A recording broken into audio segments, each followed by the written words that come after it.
ईश्वराय वरदाय सुरप्रियाय लंबोदराय शकलाय जगद्विताय नागाननाय श्रुतयज्ञ विभूषिताय गौरीसुताय गणनाथ नमो नमस्ते। नमस्कार, मैं हूं प्रज्ञ शुक्ला। सभी दर्शकों को आने वाले गणेश चतुर्थी के लिए बहुत बहुत शुभकामनाएं। जी हाँ, गणेश अथर्व शीर्ष के बारे में हम कुछ बात करने जा रहे हैं। अथर्व यानी हमारे चार वेद, ऋग, यजुर, साम और अथर्ववेद। जो भगवान की स्तुति अथर्ववेद के अंदर लिखी है, इसीलिए उसका नाम है अथर्व शीर्ष। मुंबई, महाराष्ट्र और हिंदुस्तान के कई राज्यों के अंदर इस गणपति के अंदर, गणेश चतुर्थी के अंदर, ये महोत्सव में सभी लोग उत्सव पूर्वक जो कार्य करते हैं, भगवान की मूर्ति वगैरह लाते हैं, भगवान की मूर्तियों की पूजा करते हैं श्रद्धा के अनुसार। इसके अंदर सबसे बड़ा महत्व जो पूर्ण है दो बातें: मूर्तियों को लाना, मूर्तियों के अंदर प्राण प्रतिष्ठा करनी, मूर्तियों की सेवा पूजा करें, भगवान की सेवा पूजा करें, और वही मूर्तियों में से वापस प्राणों को विसर्जन करके और मूर्तियों का विसर्जन करें। इनके बीच में इस समय हमारे घर के अंदर जो उत्साहपूर्वक लोग रहते हैं, उत्साहपूर्वक जो कार्य होता है, इसके अंदर सबसे एक महत्वपूर्ण होती है भगवान की स्तुति। स्तुतियों की बात कर रहे हैं। पुराणों में भी बहुत सारी स्तुति भगवान की लिखी है। अथर्ववेद के अंदर भी जो स्तुति लिखी है, अथर्व शीर्ष के बारे में हम बात करने जा रहे हैं। तो उसमें सबसे पहले शुरुआत करते हैं, नमस्ते गणपतये त्वं प्रत्यक्षं तदमसि तमेव केवलं कर्तासि तमेव केवलं धर्तासि तमेव केवलं हर्तासि तमेव सर्वं खलु ब्रह्मासि तम साक्षात् आत्मासि नित्यम। बहुत बड़ी स्तुति है भगवान की। शुरुआत से हम बात करें, तमेव केवलं कर्तासि तमेव केवलं धर्तासि। भगवान कैसे है गणपति? बोले विघ्न को करने वाले या विघ्न को हरने वाले। जी, भगवान का अगर नाम कोई भी शुभ कार्य के अंदर शुरुआत में लिया जाए तो सभी विघ्नों को हरने वाले भी यही गणेश जी है, और अगर उनको याद न करे तो यही चीजों में भगवान विघ्न करने वाले भी कहीं ना कहीं बनते हैं। आगे देखते हैं, तमेव केवलम कर्तासि धर्तासि तमेव साक्षात् आत्मासि नित्यम ऋतम वच्मि सत्यम वच्मि।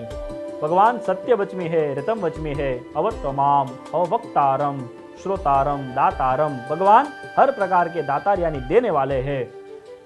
वक्तानुकपितम देवम जगत कारुणमच्युतम आविर्भूतम शुष्ट्रयादो प्रकृते पुरुषात्मरम। भगवान की स्तुतियों की बड़ी बड़ी बातें हैं जी। उसके अंदर भगवान की स्तुतियों में अथर्ववेद के अंदर ये स्तुति लिखी, उसके बाद लिखा गया पुराणों के अंदर नारद मुनि ने एक बात की, प्रणम्यम शीर्षा देवम गौरीपुत्र विनायकम भगदावासम स्मरे नित्यम आयु कामार्थ सिद्धये। भगवान के 12 नामों की बात कही गई। भगवान के कैसे है 12 नाम? सबसे पहले जैसे कि प्रथमं वक्रतुंडम च एकदंतम द्वितीयकम तृतीयम कृष्णपिंगाक्षम गजवक्रम चतुर्थकम लंबोदरम पंचमं च षष्ठम वेंकटमेव च सप्तमं विघ्नराजेन्द्र धूम्रवर्णम तथाष्टमं नवमं भालचंद्रम च दशमं तु विनायक एकादशम गणपति द्वादशम तु गजानन। ये 12 नाम भगवान के, हर एक नाम के अलग अलग अर्थ लिखे गए हैं। हर एक नाम के पीछे भगवान की कोई बड़ी बड़ी महत्वता और हर एक कार्य के पीछे भगवान का एक कथा यानी कि पुराण में लिखी गई बातें हैं। इस गणेश चतुर्थी से लेके 10 दिन जो हमें मिल रहे हैं भगवान के स्तुति करने के लिए, भगवान की पूजा पाठ करने के लिए, तो श्रद्धा और भक्ति से इस बार समय निकालकर भगवान के चरण में बैठ के भगवान की आराधना करें, और यही अथर्व शीर्ष के पाठ कर कर हम भगवान के थोड़े से नजदीक जाए और भगवान का संपूर्णपणे से ख्याल रखकर परमात्मा की पूर्ण श्रद्धा से और भगवान का सारा आशीर्वाद हम ग्रहण कर सकें। जैसे कि हमारे जीवन में बहुत सारे प्रकार के विघ्न आते हैं। जैसे विद्या के अंदर कोई विघ्न आ रहा है तो इसके अंदर लिखा अस्तेभ्यो ब्राह्मणे व्यश्च लिखित्वा या समर्पयेत्। ये अथर्व शीर्ष को 8 बार लिखकर पंडितों को दिया जाए तो विद्या के अंदर सबसे ज़्यादा हमें महत्व मिलती है, हमें विद्या प्राप्ति के लिए काम करता है। और यही गणेश जी हमारे जीवन में फाइनेंशियल अबंडेंस वगैरह के लिए अगर काम करते हैं, हमारे जीवन में नौकरी बिजनेस के लिए फाइनेंशियल लेवल के अंदर अगर हम कोई तकलीफ में है तो यही गणपति जी की आराधना करें, और यही अथर्व शीर्ष द्वारा भगवान की पूजा कर कर, भगवान की अर्चना कर कर हम भगवान के लिए बहुत सारी चीज़ों में यानी कि हमारे फाइनेंशियल लेवल, हमारे कार्य लेवल, ये किसी भी प्रकार के तरीकों में हम आगे बढ़ने की कोशिश कर सकते हैं। जीवन में बहुत सारी चीज़ें लिखी हुई है, जैसे कि भगवान के अथर्व शीर्ष में एकदंताय विद्महे वक्रतुंडाय धीमहि तन्नो दंती प्रचोदयात्। भगवान की आगे स्तुति कही गई एक दंतम चतुर्हस्तम, भगवान के एक दंती है यानी कि भगवान एक दंत वाले भी हैं। चतुर्हस्तम, भगवान के 4 हाथ है। पाशम अंकुश धारिणम, पाश यानी हाथ, हस्त यानी पाश, पाशम अंकुश धारिणम, एक हाथ में अंकुश को धारण किया हुआ गया है। हमारे जीवन में भी अंकुश जरूर होना चाहिए, लिमिटेशन भी होनी चाहिए जीवन में। लिमिटेशन ना हो तो हमारे जीवन में कितनी भी चीज़ें आएगी और जाएगी, किसी का हिसाब हमारे पास नहीं होगा। और जब हम कोई हिसाब करने बैठेंगे तो हम जहाँ खड़े थे वहीं आगे यानी कि शून्य प्राप्त करके खड़े होंगे। तो चतुर्हस्तम पाशमंकुश धारणम रदम च वरदम हस्ते बिभ्राणाम मूषक ध्वजम, मूषक को धारण करने वाले विभ्राणाम मूषक ध्वजम। फिर भगवान को प्रिय क्या है? भगवान की पूजा के अंदर भगवान को रक्त वस्त्र क्यों प्रिय है? इसलिए बताया गया, रक्त वस्त्रानुगंधानु लिप्तांगम रक्त पुष्पैः सुपूजितम। भगवान को लाल वस्त्र के ऊपर बिछाया जाए, भगवान को लाल स्थापन के ऊपर उनकी पूजा की जाए। भगवान के पास क्या रखा जाए? रक्तम लंबोदरम शूर्प कर्णकम, भगवान को गंध यानी कि भगवान को लाल तिलक लगाया जाए। भगवान को लाल पुष्प यानी जासूद के फूल भगवान को प्रिय है, वो चढ़ाया जाए। रक्त पुष्पैः सुपूजितम भगतानुकपितम देवम जगत कारुणमच्युतम। फिर भगवान को क्या प्रिय है? ये सारी चीज अथर्वशीष के अंदर बताई गई है। भगवान की स्तुति, भगवान की स्तुति इस अथर्वशीष के अंदर लिखी गई है। ये अथर्वशीष हमारे जीवन में बहुत सारी कार्यों को करने वाला, हमारे जीवन में और शांति, और यही अथर्वशीष को अथर्ववेद यानी वेदों द्वारा हमारे शरीर और जीवन में गूंजती हुई जो वाइब्रेशंस है वेद के, वो वेदों को हम अनुभूत कर सके, उनकी अनुभूति ले सके और यही द्वारा भगवान की पूजा कर सके। ये सारी बातें अथर्वशीष में भी लिखी गई है, भगवान के मंत्रों में भी लिखी गई है, और भगवान की आरती यानी कि भगवान की हम आरती करते हैं तो उसके अंदर भी लिखी गई है। सुख करता दुख हरता, क्या है? सबसे पहले सुख करता और दुख हरता, सुख को करने वाले और दुख को हरने वाले भगवान गणेश जी है। भगवान के कई सारे नाम है, उसमें से कई नामों से भगवान की पूजा करते हैं। भगवान के साथ हमें क्या मिलता है? सिद्धि बुद्धि से प्राप्त होती है, हमारे जीवन में सिद्धि प्राप्त होती है, अच्छी सी बुद्धि हमारे जीवन में प्राप्त होती है। लक्ष्य और लाभ, भगवान के संतान भी हमारे घर के अंदर पधारते हैं, शुभ होता है, हमेशा जहाँ जाए हमारा लाभ की प्राप्ति होती है। तो इस एक भगवान गणपति की पूजा ये गणेश चतुर्थी के द्वारा हम करें और इसे अंदर हमें कई सारे प्रकार के लाभ प्राप्त हो। तो अथर्वशीष के बारे में कुछ और जानकारी लेते हैं। भगवान के कई नाम है, भगवान को किस तरीके से संबोधित किया गया है, भगवान गणेश जी के अंदर कितने प्रकार भगवान बैठे हैं।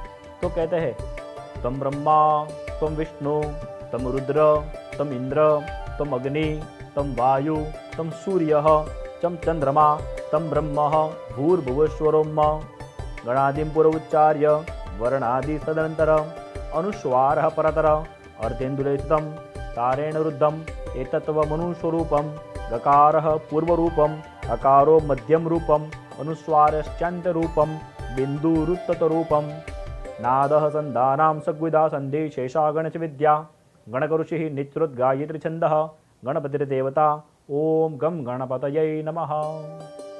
ये अथर्वशीष में ये लिखा गया है। भगवान को कई नामों से संबोधित किया कि परमात्मा आप ही एक हो। क्या है?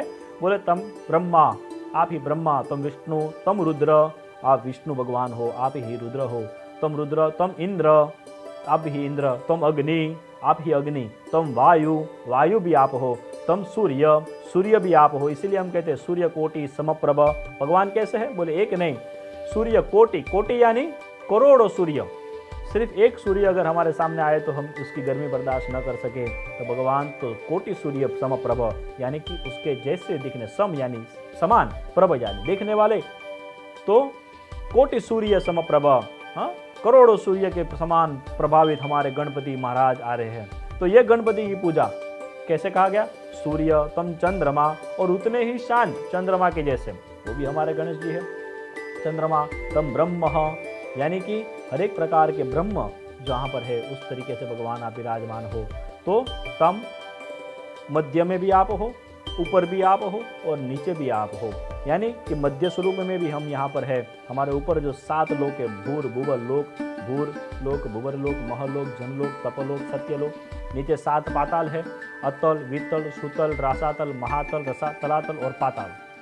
ये 7 पातालों में भी आप हो, मनुष्य लोक में भी आप हो। परमात्मा गणेश जी की जितनी भी बात की जाए उतनी कम है।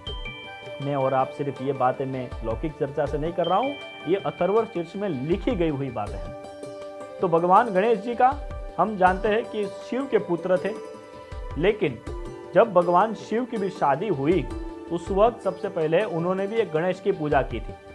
जी, सिर्फ गणेश, एक ही गणेश नहीं है, वैसे कहीं गणेश है। एक गणेश की पूजा की थी, वो थे विघ्नहर्ता गणेश की। शिव जी ने अपनी शादी में भी एक गणेश की पूजा हुई थी, वो थे विघ्नहर्ता।